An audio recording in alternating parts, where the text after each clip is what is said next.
Back to news. Krishna జిల్లా ఇడుపుగల్లులో YCP జిల్లా plenary నిర్వహించారు. ఇందులో 11 తీర్మానాలు ప్రవేశపెట్టి ఏకగ్రీవంగా ఆమోదించారు. టీడీపీ ప్రభుత్వ వైఫల్యాన్ని ఎండగట్టిన వైసీపీ నేతలు 2019లో పార్టీ విజయమే లక్ష్యంగా ప్రతి ఒక్కరూ కష్టపడాలని సూచించారు. జిల్లా ఇన్ఛార్జి పెద్దిరెడ్డి రామచంద్రారెడ్డి, బొత్స సత్యనారాయణతో పాటు జిల్లాకు చెందిన నేతలు పాల్గొని పార్టీ కార్యకర్తలకు దిశానిర్దేశం చేశారు.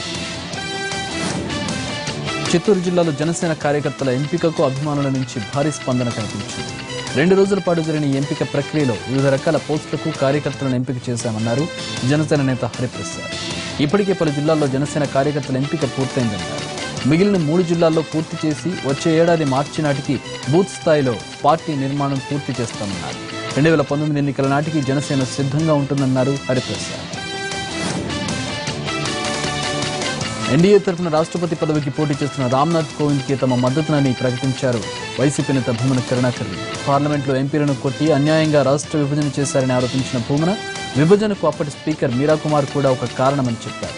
చంద్రబాబుతో తమకు ఎటువంటి వైరుధ్యం ఉందో కాంగ్రెస్తో కూడా అదే విధమైన వైరుధ్యం ఉందని చెప్పిన భూమన, ఆ పార్టీతో వైఎస్ఆర్సీపీ కలిసే ప్రసక్తే లేదని తేల్చి చెప్పారు. వస్త్ర పరిశ్రమను జీఎస్టీ నుంచి మినహాయించేలా కేంద్రంపై ఒత్తిడి తేవాలని సీఎం కేసీఆర్ను ఆయా సంఘాలు కోరాయి. గతంలో ఈ పరిశ్రమకు పన్ను మినహాయింపు ఉండేదని, జీఎస్టీలో 5% పన్ను విధించాలని సీఎం దృష్టికి తీసుకెళ్లారు. ప్రగతి భవన్లో సీఎంను వస్త్ర పరిశ్రమ సంఘాల ప్రతినిధులు కలిశారు. మినహాయింపు ఉండాలని సీఎం కేసీఆర్ కూడా అభిప్రాయపడ్డారు. ఇప్పటికే తాము కేంద్రాన్ని కోరామని, సానుకూలంగా స్పందించిందని అన్నారు. రాబోయే జీఎస్టీ కౌన్సిల్ సమావేశాల్లో దీనిపై నిర్ణయం తీసుకుంటారు. ఖమ్మంలో డిగ్రీ విద్యార్థినిపై గ్యాంగ్ రేప్ జరిగింది. బర్త్డే పార్టీ ఉందని పిలిచి 4 తోటి విద్యార్థులే విద్యార్థినిపై అత్యాచారానికి పాల్పడ్డారు. సెల్ ఫోన్లో నగ్నంగా చిత్రీకరించి బ్లాక్ మెయిలింగ్ కు దిగారు. వేధింపులు తట్టుకోలేని విద్యార్థిని విషయాన్ని తల్లిదండ్రులకు చెప్పింది. దీంతో తల్లిదండ్రులు పోలీసులకు ఫిర్యాదు చేశారు. 3 విద్యార్థులను అదుపులోకి తీసుకున్న పోలీసులు మరో విద్యార్థి కోసం గాలిస్తున్నారు. నిందితులు నగరంలోని ఒక కాలేజీలో డిగ్రీ సెకండ్ ఇయర్ చదువుతున్న విద్యార్థులుగా గుర్తించారు. 800 కోట్లకు పైగా ఆస్తులను కూడబెట్టి ఏసీబీకి చిక్కిన పాండురంగారావు నుండి మరింత సమాచారం లాగడానికి ప్రయత్నిస్తున్నారు అధికారులు. పాండురంగారావును 4 రోజుల పాటు కస్టడీకి అనుమతించాలన్న ఏసీబీ పిటిషన్పై విచారించిన విజయవాడ ఏసీబీ కోర్టు అందుకు అనుమతినిస్తూ ఉత్తర్వులు జారీ చేసింది. ఇప్పటి వరకు తెలియజేయని ఆస్తులు, బ్యాంకు లాకర్ల వివరాలను కస్టడీ సమయంలో ఆరా తీయనుంది ఏసీబీ. ఆదాయానికి మించి ఆస్తులు కూడబెట్టారన్న అభియోగంపై నమోదైన కేసులో ప్రస్తుతం రిమాండ్లో ఉన్నారు పాండురంగారావు. గత 2 విడతల్లో జరిగిన హరితహారంలోని లోపాలను అనుభవాలుగా తీసుకుని ఈసారి మరింత సమర్థవంతంగా మొక్కలు నాటే కార్యక్రమాన్ని చేపట్టాలని పిలుపునిచ్చారు మంత్రులు జోగురామన్న, ఈటెల రాజేందర్. కరీంనగర్ కలెక్టరేట్లో అధికారులు, ప్రజాప్రతినిధులు రివ్యూ నిర్వహించిన మంత్రులు ఈ నెల 12న చేపట్టనున్న 3వ విడత హరితహారాన్ని విజయవంతం చేయాలన్నారు. మొక్కలు ఎన్ని నాటమనేది ముఖ్యం కాదని, వాటిని సంరక్షించినప్పుడే హరితహారం విజయవంతం అవుతుందన్నారు. రోడ్లు వెడల్పునకు అవకాశం ఉన్న చోట మొక్కలు నాటొద్దని సూచించారు. డిగ్రీ చదివిన కుమార్తె ప్రేమికుడితో వెళ్లిపోయిందన్న మనస్తాపంతో ఏలూరులో దంపతులు ఆత్మహత్యకు యత్నించారు. స్థానిక ఆర్ఆర్ బెండపుదివారి వీధికి చెందిన పురోహితుడు ఏడిది సత్యసాయి, ఆయన భార్య హేమమాలినిలు నిద్రమాత్రలు మింగి ఆత్మహత్యకు ప్రయత్నించారు. విషయం గమనించిన స్థానికులు దంపతులను ఏలూరు ప్రభుత్వ ఆసుపత్రికి తరలించారు. ప్రస్తుతం వారికి చికిత్స కొనసాగుతోంది. కుమార్తె వెళ్లిపోవడంతో సమాజంలో తమ పరువు పోతుందని భయపడి దంపతులు బలవన్మరణానికి పాల్పడ్డారని చెబుతున్నారు స్థానికులు. గుంటూరు జిల్లాలో జరిగిన అగ్ని ప్రమాదంలో ఓ బస్సు కాలిపోయింది. కాజా టోల్ గేట్ దగ్గర ఓ ప్రైవేట్ ట్రావెల్స్ బస్సులోని ఇంజిన్లో ఒకసారిగా మంటలు చెలరేగాయి. వెంటనే అప్రమత్తమైన బస్సు డ్రైవర్ ప్రయాణికులను కిందకి దింపేశారు. సమాచారం అందుకున్న అగ్నిమాపక సిబ్బంది ఘటనా స్థలానికి చేరుకుని మంటలను ఆర్పేశారు. ప్రయాణికులతో విజయవాడ నుంచి గుంటూరుకు వెళ్తుండగా ఈ ప్రమాదం జరిగింది. సికింద్రాబాద్లోని ఐడీబీఐ బ్యాంక్లో బాలుడి దృష్టి మరల్చి నగదు బ్యాగ్తో ఉడాయించాడు దొంగ. గౌరవ్ ఎంటర్ప్రైజెస్ లో పనిచేస్తున్న రామ్ అనే బాలుడు ఐడీబీఐ బ్యాంకు వెళ్లాడు. అదే సమయంలో బ్యాంకులోనే ఉన్న ఓ వ్యక్తి మీ యజమాని తనకు తెలుసునని పైన మరో అంతస్తుకు వెళ్లి చెక్ తీసుకురావాలని చెప్పాడు. బాలుడి దగ్గర బ్యాగ్ తీసుకుని మరో అంతస్తుకు పంపించాడు. అక్కడ ఎవరూ లేకపోవడంతో కిందకు వచ్చి చూడగా అతడు కనిపించలేదు. దీంతో వెంటనే యజమానికి సమాచారం అందించగా అతను గోపాల్పురం పోలీసులకు ఫిర్యాదు చేశారు. దీంతో రంగంలో దిగిన పోలీసులు బాలుడిని తీసుకుని బ్యాంకులోని సీసీ కెమెరాలను పరిశీలించి కేసు దర్యాప్తు చేస్తున్నారు. శ్రీకాకుళం జిల్లా కోటబొమ్మాళి మండలంలో అక్రమ రొయ్యల చెరువులపై రెవెన్యూ అధికారులు కొరడా జలిపించారు.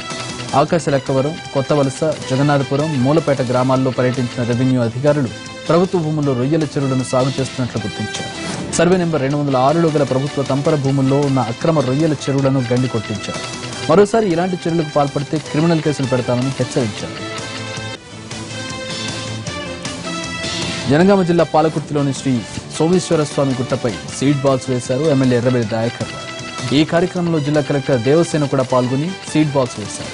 హరితహారంలో భాగంగా చెట్లను పెంచేందుకు గాను 1,00,000 సీడ్ బాల్స్ ను దేవాలయ ప్రాంగణంలో వేశారు. ప్రతి ఒక్కరూ ఒక్క మొక్కను నాటి తెలంగాణకు హరితహారం అందివ్వాలన్నారు ఎమ్మెల్యే. హైదరాబాద్లోని నకిలీ విత్తనాల గోదాములపై రైతులతో కలిసి దాడులు నిర్వహించారు టాస్క్ ఫోర్స్ పోలీసులు. సికింద్రాబాద్ రాణిగంజ్లోని గోదాంలో అక్రమంగా నిల్వ ఉంచిన పలు రకాల పత్తి విత్తనాలను స్వాధీనం చేసుకున్నారు. 2 అదుపులోకి తీసుకున్నారు. ప్రేమించానని నమ్మించాడు, పెళ్లి చేసుకుంటానని మాయమాటలు చెప్పి లోబర్చుకున్నాడు. తర్వాత ముఖం చాటేసి పరారయ్యాడు ప్రబుద్ధుడు. మహబూబాబాద్ జిల్లా కేంద్రంలోని ఆకుల లక్ష్మయ్య నగర్ కాలనీలో నివాసం ఉంటున్న యాకారపు స్వాతి ఇంటి పక్కనే ఉంటున్న సురేష్తో ప్రేమలో పడింది. 3 ఏళ్లుగా లవ్ డ్యూయట్స్ పాడుకున్నారు. అయితే స్వాతి పెళ్లి ఊసెత్తగానే పారిపోయాడు సురేష్. దీంతో ప్రియుడి ఇంటి ముందు మౌన పోరాటానికి దిగింది స్వాతి. స్థానిక పోలీసులకు ఫిర్యాదు చేసినా పట్టించుకోకపోవడంతో మహిళా సంఘాలను ఆశ్రయించి న్యాయం కోసం పోరాడుతోంది. విశాఖ ఏజెన్సీలో జ్వరాలు, యాంథ్రాక్స్ పై ఆందోళన చెందాల్సిన అవసరం లేదన్నారు జిల్లా కలెక్టర్ ప్రవీణ్ కుమార్. గతేడాదితో పోలిస్తే ఈ సీజన్లో మలేరియా, డెంగ్యూ వంటి జ్వరాల కేసులు చాలా తక్కువ నమోదయ్యాయన్నారు. జ్వరాల కారణంగా ఒక్క మరణం కూడా లేకుండా చూడాలన్న లక్ష్యంతోనే అన్ని చర్యలు తీసుకుంటున్నామన్నారు ఆయన. అయితే గడిచిన 6 నెలల్లో ఏజెన్సీలో 22 మరణాలు నమోదయ్యాయని, అవి ఏ కారణాల వల్ల జరిగాయనే విషయంపై ఆరా తీస్తున్నామని అన్నారు.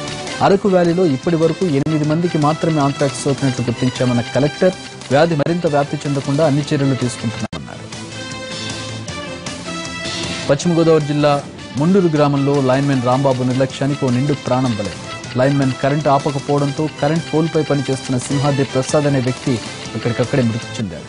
మృతదేహాన్ని ఏలూరు ప్రభుత్వ ఆసుపత్రికి తరలించారు. అయితే ఆసుపత్రి ముందు ఆందోళన దిగిన మృతుని బంధువులు ఎలక్ట్రికల్ డిపార్ట్మెంట్ కనీసం తమకు సమాచారం ఇవ్వకుండా మృతదేహాన్ని ఆసుపత్రికి తరలించారని మండిపడ్డారు. వారి నిర్లక్ష్యం కారణంగానే ఈ ప్రమాదం జరిగిందని రాంబాబును నిలదీయడంతో అతడు అస్వస్థతకు గురై ఆసుపత్రిలో చికిత్స పొందుతున్నాడు. నిజామాబాద్ జిల్లా మల్లారం అడవుల్లో చిరుత కరెంట్ షాక్తో చనిపోయింది. కరెంట్ స్తంభం ఎక్కిన చిరుత తీగలు తగలడంతో షాక్ కొట్టి అక్కడికక్కడే ప్రాణాలు కోల్పోయింది. ఉదయం పొలానికి వచ్చిన రైతు అక్కడ పులిని గమనించి అటవీ అధికారులకు సమాచారం ఇచ్చారు. అధికారులు వచ్చి పులి మృతదేహాన్ని కిందకు దించారు. స్తంభంపై ఉన్న పక్షిని పట్టుకునేందుకు చిరుత స్తంభంపైకి ఎక్కిందని అనుమానిస్తున్నారు అటవీ అధికారులు. ఎగువ ప్రాంతాల్లో కురుస్తున్న వర్షంతో గోదావరికి వరద పోటెత్తింది. భారీ వర్షాలతో భద్రాద్రి జిల్లాలోని చర్ల మండలంలో తాలిపేరు ప్రాజెక్టుకు వరద ఉధృతి కొనసాగుతోంది. వరద తాకిడి అంతకంతకు పెరుగుతుండటంతో ప్రాజెక్టు 8 గేట్లను ఎత్తివేశారు. ఇప్పటి వరకు 12,000 క్యూసెక్కుల నీటిని దిగువకు విడుదల చేశారు. తాలిపేరు నీటి మట్టం 72.80 అడుగులుగా ఉంది. అయితే తాలిపేరు గేట్లను ఎత్తివేయడంతో గోదావరికి వరద పెరిగింది.